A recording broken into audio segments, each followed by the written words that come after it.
மரியாளை நம்ம பூஜை பண்ணலாமா, வணங்கலாமா? அன்னை மரியாளை நம்ம வணங்கலாமா? மதர் மேரிய வணங்குறது தப்பா? கண்டிப்பா தப்பு. மரியாள் மிகவும் கனத்திற்குரியவள், ஸ்திரீகளுக்குள்ளே பாக்கியம் பெற்றவள். இயேசுவை சுமந்த பெரிய பாக்கியம் அவளுக்கு உண்டு. அது நம்ம மறுக்கவே இல்லை. ஆனா மரியாள் ஒரு நாளும் கடவுளா மாற முடியாது. கடவுள் கடவுள் தான், சிருஷ்டி தான். நாங்க மரியாளை தான் வணங்குறோம். வேதம் அதற்கு ஏதாவது ஆமோதிக்குதா வணங்கலான்னு சொல்லி? கண்டிப்பா அது பெரிய பாவம், குற்றம். அது யாராவது செய்திருப்பீங்களானா, செய்து கொண்டிருப்பீங்களானா அந்த துன்மார்க்கத்திலிருந்து வெளியே வாங்க. தேவனையும் அவர் அனுப்பின குமாரனாகிய இயேசுவையும் அறிவதே நித்திய ஜீவன் என்று வேதம் சொல்லுது. அவரை விட்டு அவரை தவிர்த்து விட்டு ஒரு மனுஷன் எந்த சிலையை உண்டாக்கி வணங்கினாலும் அது பாவமே.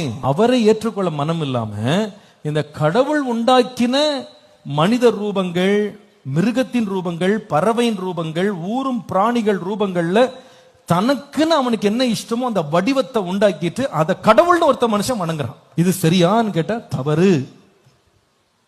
சிருஷ்டியை அல்ல, சிருஷ்டிகரை நாம் வணங்க வேண்டும்.